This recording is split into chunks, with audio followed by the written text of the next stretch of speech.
Hello crafty friends, I'm Lean from Studio Kato and I'm so happy you're joining me again today on the Reverse Confetti YouTube channel. Today I am sharing another clean and simple card using the Reverse Confetti Poppies stamp set. And I'm using my favorite technique for layering stamps, or my favorite trick for layering stamps, which is making this little jig. So that's just a negative space of the coordinating die cut from this layered image, or this layered stamped image. And I just pop the die cut in there, and on the back of the jig I have put some purple tape so it's sticky and the die cut stays in place. I have made multiple die cuts, so I can stamp this outline first on all of the die cuts, just moving the die cut from the jig and then putting the next one in and just stamping on and on. So I'm stamping with Wow Ultra Slow Drying clear embossing ink because I do want a gold embossed outline, and I'm doing that for all three poppies. I can then add the embossing powder. This is Wow Metallic Gold Sparkle embossing powder. It is so stunning.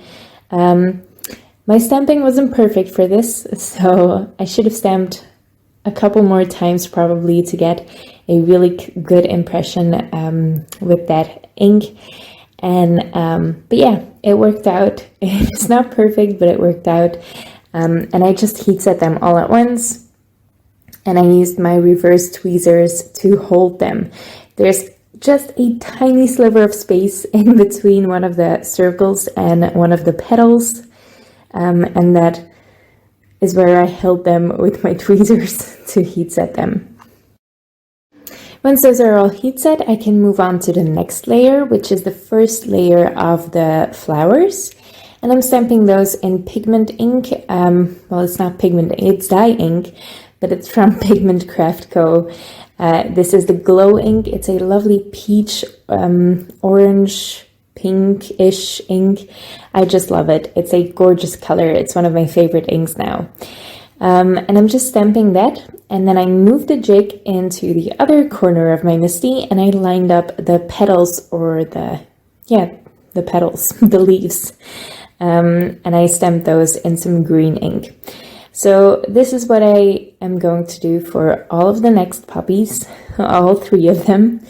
And I'm just stamping the poppies first and then the leaves.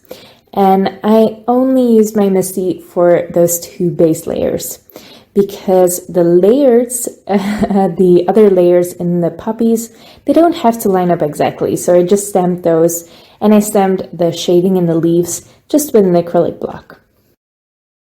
I used some darker pink and red inks and a super dark green as well.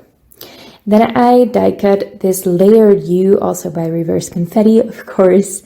I die cut the shadow layer twice out of thick white cardstock and once from gold holographic cardstock. And the scripty layer, which is still quite bold, I die cut it I think 6 times in total out of white cardstock. And on the sixth layer, the top layer, I'm doing some ink blending. Now I'm holding this very awkwardly, but I had some cuts on my fingers. I got some paper cuts while making this card. I don't know what happened today. My fingers are just all cut up. So it was really awkward holding this die cut, but I got it done in the end. So I use that same peachy ink for the U, and then the mid-tone pink I used on my poppies as well. So it all coordinates nicely with the poppies. Now all that's left to do is just glue that last layer on top of all of the other die cuts, and then I can glue that scripty layer on top of the holographic gold shadow. I love using specialty cardstocks as my shadow layers instead of the scripty layers, especially when the sentiments are so bold, because that way you get a little bit of shine and shimmer, but it doesn't take over the entire card. I used the Reverse Confetti Stitched Note and Frames cover die to die cut that little frame there, or that little panel. I removed the outer frame because it actually cuts 2 frames and 1 note.